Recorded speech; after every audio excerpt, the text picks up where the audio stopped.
केली. संजय राऊत सुद्धा उपस्थित होते, सुप्रिया सुळे उपस्थित होत्या. राज्यातली विधानसभा निवडणूक जी झाली त्यामध्ये जो निकाल लागला त्यामध्ये अतिरिक्त मतदान जे झालेलं आहे ते नेमकं कोणाचं, त्याचे नाव पत्ते निवडणूक आयोगाने लवकरात लवकर त्याची माहिती द्यावी अशी मागणी पुन्हा एकदा त्यांनी पत्रकार परिषदेद्वारे केली. मला वाटतं 30 कॅसेट रिवाइंड करण्याचं काम सुरू आहे. महाराष्ट्रात महाविकास आघाडीने 30 कॅसेट वाजवली. 30 कॅसेट नव्यानं राहुल गांधी, सुप्रियाजी आणि संजय राऊतांना बाजूला बसून वाजवत आहेत. मला वाटतं राजकारणातला पोरकटपणा या निमित्तानं दिसून येतोय. कारण या संदर्भामध्ये निवडणूक आयोगानं भूमिका स्पष्ट केली, तपशीलवार खुलासा दिलाय, उत्तर दिलंय आणि या उपर त्यांचे प्रश्न जे आहेत त्याला निवडणूक आयोग निश्चितच समर्पक अशा प्रकारचा खुलासा उत्तर त्या ठिकाणी देईल. साफ म्हणत भुई थोपटण्याचा प्रकार आहे. त्यांना सूर सापडत नाही, दिशा सापडत नाही, पक्षाची वाताहत होते त्याकडे लक्ष देऊन पुन्हा उभं राहायची हिंमत अवसान गळालेला आहे. आणि त्याच्यामुळे आता ईव्हीएम तेच विषय त्याच कॅसेट पुन्हा वाजवण्याचा त्यांचा प्रयत्न आहे. आता लोकांना तुमच्या ह्या नौटंकीची सवय झाली. लोक सिरियसली तुमच्या या विषयाला घेत नाहीत, घेणार नाहीत.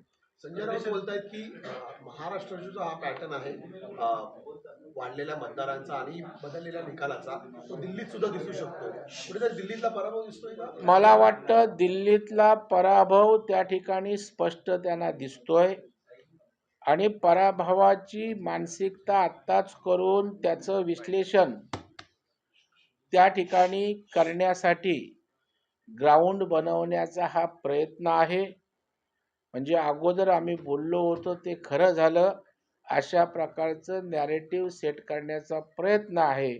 परंतु दिल्लीची जनता भारतीय जनता पार्टीला त्या ठिकाणी बहुमत देईल आणि तिथल्या विकासासाठी पुन्हा एकदा दालन खुलं होईल. संजय राऊत, राहुल गांधी यांना अपयश दिसतंय. संजय राऊतांचा पक्षच नाही, तिथे उमेदवारच नाहीत. परंतु उरलं सुरलं अस्तित्व काँग्रेस आईचं संपुष्टात येईल. त्यामुळे अगोदरच पूर्वतयारी उद्याच्या विश्लेषणाची आज त्यांनी सुरू केली. करुणा मुंडे असं म्हणतात की धनंजय मुंडेंना पाठिंबा जो आहे तो भाजपचा आहे, त्यामुळे त्यांचा राजीनामा घेतला जातो किंवा त्यांच्यावरती कारवाई केली जाते. थेट भाजपवरती त्यांनी इशारा. भाजप अशा प्रकारच्या गोष्टी करत नाही. भाजप सच्चाईच्या बाजूनं, सत्याच्या बाजूनं उभी राहते. जो सत्य आहे, ज्याची बाजू खरी आहे त्यामागे भाजप असतं. हा घरगुती त्यांचा प्रश्न आहे. जिथं सत्य आणि सच्चाईची बाजू घ्यायची असेल तिकडे सरकार भूमिका घेईल, योग्य ती दखल त्या संदर्भात घेईल. सुप्रियाताई म्हणतात की राज ठाकरेंनी देखील या सगळ्या संदर्भामध्ये आहे प्रश्न उपस्थित केलेला आहे. आता सुप्रिया ताईंना राज ठाकरेंच्या वक्तव्याचा आधार वाटलाय. एकेकाळी पवारसाहेब, सुप्रियाताई राज ठाकरे साहेबांच्या भूमिकेवर काय बोललेत ते जरा मागच्या वक्तव्यांकडे आपण लक्ष दिल्यावर दिसून येईल. बुडत्याला काडीचा आधार आता स्वतः त्या ठिकाणी बुडताना दिसत आहेत. अशात त्या ठिकाणी त्यांना आधार राज ठाकरे साहेबांच्या वक्तव्याचा वाटतोय. अरविंद सावंत असं म्हणतायत की महिला आयोग या संपूर्ण बीड प्रकरणात दखल का घेत नाही, महिला आयोग यावरती आवाज का उठवत नाही असे त्यांनी. मला वाटतं सगळ्या यंत्रणांनी त्यामध्ये लक्ष घातलंय. महिला आयोगाने त्या ठिकाणी लक्ष घातलंय, भूमिका घेतलेली आहे. संजय राऊत टीव्ही समोर बोलण्यापलीकडे या गोष्टींची माहिती घेत नाहीत आणि त्यांना कुणी लक्ष घालावं असं वाटत असेल तर ते खासदार आहेत, लोकप्रतिनिधी आहेत. त्यांनी त्या अथॉरिटीकडे पत्र दिलं, त्या यंत्रणा लक्ष घालून त्यांच्या त्या पत्राचा सन्मान करतील. परंतु त्यांना प्रश्नाचं उत्तर नको आहे. केवळ मीडियासमोर सनसनाटी करायची, आपण मीडियात चर्चेत राहायचं. त्यांना समस्या सुटण्याशी काही देणं घेणं नाही. जितेंद्र आव्हाडांनी गंभीर आरोप केला की बदलापूर प्रकरणातील आरोपी जो अक्षय शिंदे होता त्याचा एन्काउंटर केलेला आहे तो खोटा असल्याचं आता अहवालामध्ये सिद्ध झालेलं आहे. दरम्यान अक्षय शिंदेच्या आई वडिलांनी मात्र न्यायालयातून माघार घेण्याचा निर्णय घेतलेला आहे. मला वाटतं जेव्हा ही घटना घडली त्यावेळेला महाराष्ट्रात आक्रोश होता. हीच लोक त्यावेळेला कारवाईची कठोर मागणी करत होती. आणि आता दुर्दैव आहे की अशा नराधमाच्या मागे उभं राहण्याचं पाप ही लोक करतायत. यावरून यांची मनोवृत्ती काय आहे याही गोष्टीचं राजकारण करण्यात इंटरेस्ट आहे. आरोपींना त्या ठिकाणी कठोर कारवाई करून अशा घटना होऊ नयेत याच्याशी त्यांना देणं घेणं नाही, हे पुन्हा एकदा स्पष्ट होते. भाऊ, लाडकी बहीण योजनेतले लाभार्थ्यांची संख्या जी आहे ती एका महिन्यात होणार आहे असं उदय सामंत यांनी पुन्हा एकदा सकाळी नागपूर या ठिकाणी पत्रकारांशी बोलताना म्हटलं. त्यानंतर अरविंद सावंत जे उबाटाचे खासदार आहेत त्यांनी सगळ्याच खासदारांना दिल्लीमध्ये एकत्र केलं आणि आम्ही सगळे सोबत आहोत हे दाखवण्याचा प्रयत्न केला.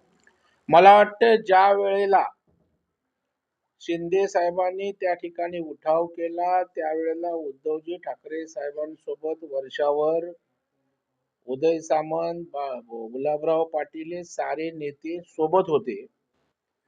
बरेचसे नेते तिथे बैठक घेऊन नंतर शिंदे साहेबांसोबत गेले. बाकीचे उरले सुरले एकत्रित झाले आणि पुढे त्यांना जॉईन झाले. त्याच्यामुळं आपल्या पत्रकार परिषदेत आले म्हणजे जाणार नाहीत यावर त्यांचा विश्वास असेल तर आनंद आहे. परंतु त्या ठिकाणी असणाऱ्या उभाटामध्ये बाळासाहेबांच्या विचाराला तिलांजली दिली. हिंदुत्वाचा विचार सोडून बाळासाहेबांनी आयुष्यभर ज्या काँग्रेसवर त्या ठिकाणी टीका टिप्पण्या केल्या त्या काँग्रेस सोबत बसणं या सच्च्या शिवसैनिकांना अस्वस्थ करत आहे. त्याचबरोबर उद्धवजी ठाकरे साहेब शिवसेना उभाटा किती पुढे नेतील याबद्दल ते साशंक आहेत.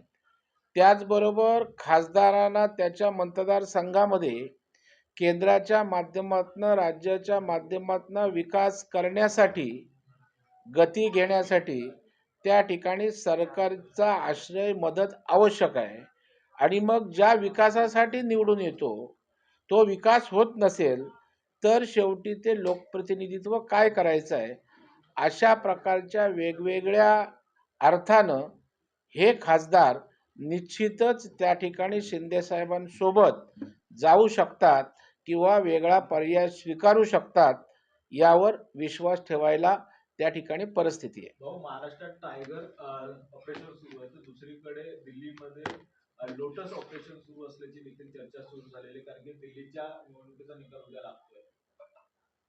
प्रश्नच नाही कळला मला. दिल्लीमध्ये देखील लोटस ऑपरेशन सुरू केलं असं दिल्लीचा निकाल जो आहे तो उद्या समोर येणार आहे. त्याआधीच लोटस ऑपरेशन दिल्ली विधानसभेसाठी सुद्धा सुरू झालंय अशी चर्चा आहे. मला वाटतं निवडणुकीमध्ये भूमिका घेणं, सत्ता बसवणं प्रत्येक पक्षाचं कर्तव्य असतं. परंतु मला अजिबात वाटत नाही की लोटस ऑपरेशन करण्याची आवश्यकता भासेल. पूर्णपणे बहुमत भारतीय जनता पार्टीला त्या ठिकाणी मिळेल अशा प्रकारचं चित्र आहे तिथला जनाधार मतदारांनी दिलेला वाटतोय. तथापि उद्या जर त्या ठिकाणी अशी परिस्थिती उद्भवली तर निश्चितच भारतीय जनता पार्टी आपल्याला कल्पना आहे त्या ठिकाणी सत्ता बसवू शकते आणि दिल्लीच्या सहकार्यानं केंद्र सरकारच्या दिल्लीचा विकास गतिमान त्या ठिकाणी होऊ शकतो. अरविंद सावंत असे म्हटले की कुठेतरी राज्यातल्या ज्या इतर घडलेल्या घटना घडत आहेत म्हणजे बीडचं प्रकरण असेल किंवा महागाई असेल, अनेक मंत्र्यांवरचे आरोप असतील, हे सगळं दाबण्यासाठी अशा पद्धतीनं नेरेटिव्ह जो आहे तो पसरला जातोय आणि खासदार फुटले जातील किंवा टायगर ऑपरेशन अशा बातम्या समोर आणल्या जातात. नाही, मला वाटतं राजकारणामध्ये आता मूर्खपणा म्हटलं तर ते चुकीचं होईल. परंतु आपल्याला ठेच लागल्यानंतर पण दुर्दैवानं उभाटा दुरुस्त होत नाहीत. त्यांचे नेते संजय राऊत दुरुस्त होत नाहीत. असं शिंदे साहेबांना गृहीत धरत गेले आणि शिंदे साहेबांनी अख्खी शिवसेना सोबत घेऊन गेले. त्याचा पत्ताही यांना या ठिकाणी लागला नाही. तशाच प्रकारे आता ती परिस्थिती आहे, परंतु ते मानायला तयार नाहीत, अजून त्याच मनस्थितीत आहेत. आता बीडचा आणि याचा काय संबंध आहे, महागाईचा आणि ऑपरेशनचा काय संबंध आहे? त्याच्यामुळं मला वाटतं ते दिशाहीन झालेले आहेत, संभ्रमित झालेले आहेत. त्यातनं त्यांना नेमकं काय करावं हे संजय राऊतांसहित शिवसेना उभाटाला सुचताना दिसत नाही.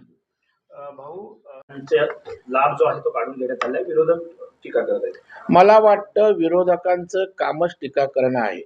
ज्या वेळेला गरिबाच्या कल्याणाच्या योजना येतात तेव्हा काही निकष ठरतात.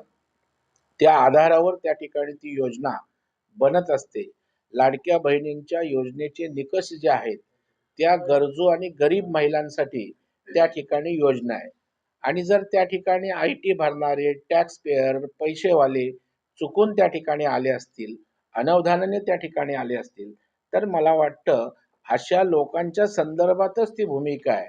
परंतु जे पात्र आहेत, जे निकषात आहेत, ज्यांच्यासाठी ती योजना आहे, त्यातली एकही महिला त्या ठिकाणी योजनेपासून वंचित राहणार नाही. भाजपचे आमदार, खासदार आणि आदिवासी मंत्री सुद्धा आज आश्रमशाळांमध्ये मुक्कामी दिसणार आहेत. याआधी महसूल मंत्र्यांनी आदेश दिलेले की जिल्हाधिकारी, तहसीलदार आणि प्रांत अधिकाऱ्यांनी सुद्धा आठवड्यातून 1 ते 2 दिवस व्हिजिट करायचे आहे. PWDने सुद्धा अधिकार दिलेत मंत्र्यांनी. ज्या प्रकारे आढावा घेतला फडणवीसांनी 100 दिवसांचा, गतिमान महाराष्ट्रात दिसतोय. मला वाटतं देवाभाऊंचं बदललेलं सरकार, बदललेलं प्रशासन आणि बदललेलं मंत्रालय आपल्याला बघायला मिळेल. महसूल मंत्र्यांनी त्यांच्या अधिकाऱ्यांना, डेप्युटी प्रांतांना, कलेक्टरना एरियात जाण्याचं आवाहन केलंय, संवाद साधण्याचं आवाहन केलंय. PWDच्या खात्याच्या एक्झिक्युटिव्ह इंजिनियर सहित सगळ्या अधिकाऱ्यांना फील्डवर जाण्याचं आवाहन त्या ठिकाणी केलेलं आहे. आदिवासी मंत्र्यांनी स्वतः जाहीर केलंय की मी आदिवासी आश्रमशाळेत शासनाच्या जाऊन मुक्काम करणार आहेत, ज्यातून त्यांच्या संवेदना, गांभीर्य, समस्या लक्षात येतील. त्याच्यामुळं प्रशासन आता जनतेच्या दारी जाणार आहे. जनतेकडून प्रशासन आणि जनतेच्यात सुसंवाद होणार आहे. मंत्री आणि जनतेच्यात सुसंवाद होणार आहे. आणि त्याच्यामुळं सरकारला सर्वसामान्यांचा विकास किंवा सेवा द्यायला त्या ठिकाणी सोपं होणार आहे. गतिमान सरकार होणार आहे. आणि देवेंद्रजींच्या बदललेल्या देवाभाऊ सरकारचं हे प्रतिबिंब आता दिसायला लागलेलं आहे. भाऊ, उद्धव ठाकरेंचं कालचं वक्तव्य एक समोर आलेलं आहे. महायुतीला शिवाजी महाराज जे आहे ते EVM मशीन वाटतात का? कारण CST स्थानकाच्या समोरचा शिवाजी महाराजांचा पुतळा जो आहे तो कधी बसवणार, असा त्यांनी सवाल उपस्थित केला. छत्रपती शिवाजी महाराजांचं नाव घेऊन 25-30 वर्ष मुंबई महाराष्ट्रामध्ये उद्धवजींनी राज्य केलं. जय भवानी जय शिवाजीच्या घोषणा देऊन शिवसेना त्या ठिकाणी वाढली. तुम्ही छत्रपती शिवाजी महाराजांसाठी काय केलं याचं पहिलं उद्धवजी ठाकरे साहेबांनी त्या ठिकाणी उत्तर द्यावं.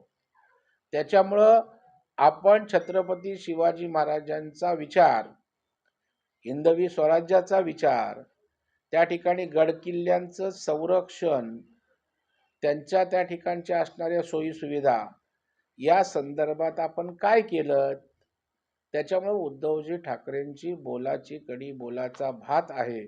आपल्याला छत्रपतींच्या नावावर 25-30 वर्ष या ठिकाणी राज्य मिळालं, महापालिका असेल, महाराष्ट्रात वेगवेगळ्या ठिकाणी, त्याचं उत्तर पहिलं द्यावं आणि मग दुसऱ्याकडे बोट दाखवण्याचा प्रयत्न करावा. गुलाबराव पाटील असे म्हणतात की अजित पवार नसते तर आमच्या 100% जागा ज्या आहेत ते निवडून आल्या असत्या. अजित पवारांची बॅकडोर एंट्री झाली, वरची इमर्जन्सी होती म्हणून हे सगळं घडलं. मला वाटतं जर तरला त्या ठिकाणी अर्थ नाही. एकमेकांच्या मतांचा फायदा एकमेकांना झालेला आहे, ही वस्तुस्थिती त्या ठिकाणी समजून घेण्याची आवश्यकता आहे. तिन्ही पक्ष वेगवेगळे लढले असते तर कदाचित वेगळा रिझल्ट त्या ठिकाणी असू शकतो. आणि मग प्रत्येक पक्ष बोलेल की आम्ही जास्त जागा लढवल्या असत्या तर आम्हाला जास्त मिळाल्या असत्या. भारतीय जनता पार्टीने 288 जागा लढवल्या असत्या तर आम्हाला जास्त मिळाल्या असत्या. शिंदे साहेबांना जसं वाटतंय तसंच अजितदादांनी जास्त जागा लढवल्या असत्या, त्यांना वाटतं आम्हाला जास्त जागा मिळाल्या असत्या. मला वाटतं आता झालेल्या गोष्टीची पुन्हा उणीधुणी काढणं किंवा वक्तव्य करणं हे महायुतीच्या भविष्यातल्या वाटचालीसाठी योग्य आहे असं वाटत नाही. मला वाटतं तिघांना सरकारचा मॅन्डेट जनतेने दिलाय. तिघांनी एकत्रितपणे एक विचारानं महाराष्ट्रातल्या जनतेसाठी काम केलं पाहिजे एवढंच मला कळतं. सर, हिंदी में जानना चाहेंगे जिस तरीके से